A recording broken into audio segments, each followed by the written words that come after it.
Welcome to The Explainer. Today we're diving into Ezra Klein's really influential book, Why We're Polarized, to try and get to the bottom of the deep, structural roots of our political divisions. You see it everywhere, right? The shouting on cable news, the constant arguments on social media, it just feels more intense than ever. But according to Klein, this isn't just about people being angrier. The very structure of our politics, the actual DNA of our parties, has fundamentally changed. And the shift is, well, it's striking. Just look at this. As recently as 1976, the Republican Party platform openly admitted that its own members were split on abortion. They even called it a difficult and controversial issue. Can you imagine that today? That kind of ideological variety inside one party is pretty much unthinkable now. So let's rewind the clock a bit, to a time when American political parties were, as Klein puts it, more of an ideological mush. And believe it or not, that was Vice President Richard Nixon back in 1959. He was actually warning against the kind of ideologically pure, sorted parties we have today. He really thought there was strength in having a broad mix of opinions in both parties. And this wasn't just talk. When he became president, Nixon's actions reflected this. His administration created the EPA and even proposed a national health care plan that was in some ways more liberal than the Affordable Care Act. These are things that would be absolutely unimaginable for a Republican president today. And this was just normal. The Democratic Party, for example, had staunch segregationists like Strom Thurmond right alongside passionate liberals.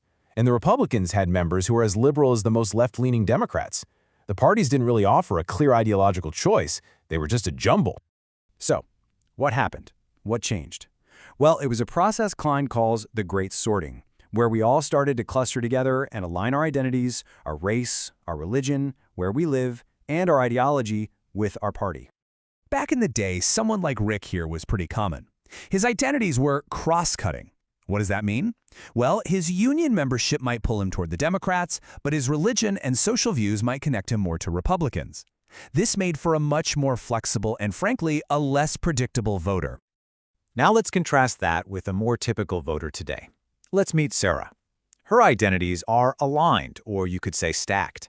Her race, her sexuality, her ideology, her geography, her worldview, all of it points in the exact same political direction. The truth is, most of us today look a lot more like Sarah than we do like Rick. And this data right here really shows the result of that sorting. In 1994, Democrats and Republicans had almost identical views on whether immigrants strengthen the country. But fast forward to 2017, and a huge gap is opened up. That's what happens when parties sort themselves by worldview. So this whole sorting process, it completely transformed the very nature of what a political party is. It's no longer just about a bunch of policy preferences. It's about who we are. It's about our identity. Klein has a name for this, a mega identity. It's what happens when all our different identities line up perfectly with our party. They all get fused into one. And the result is that politics becomes deeply, deeply personal. A political disagreement isn't just a debate over taxes anymore. It feels like a threat to your entire community, your way of life. This infamous ad is a perfect example. It wasn't just attacking a candidate's policies. Not really. It was a masterclass in mega identity politics. It was attacking an entire cultural tribe and painting it as alien, as threatening, as something that needed to be defeated. And this stuff taps into some really deep human psychology. Studies show we are hardwired to favor our in-group. It's a lot like sports fandom, right? We prioritize beating the other team over maybe achieving the best possible outcome for everyone. The political stakes start to feel existential. So when politics becomes a clash of these mega identities, it puts this immense pressure on our political institutions, which, just weren't designed for this level of constant high-stakes conflict. Just look at the total collapse of norms around Supreme Court confirmations. What was once a broadly bipartisan process, where a staunch conservative like Scalia could get confirmed 98-0, has now become a brutal, zero-sum fight for control of the court. This dynamic pretty much paralyzes our government. When winning is everything, and the other side is seen as a threat to your very identity, there is zero political reward for cooperating. In fact, you're more likely to be punished for it.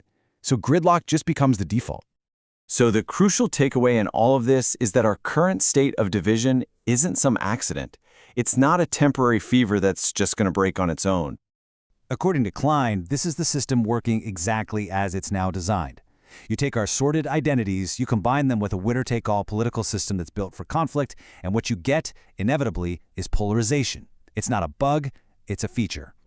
And this leaves us with a central and pretty troubling question of our time. If our politics and our identities are totally fused, what does compromise even mean anymore? How are you supposed to find common ground when the ground you're standing on is your identity? To explore these ideas in more detail, you'll find a link in the description to the full audio deep dive companion episode.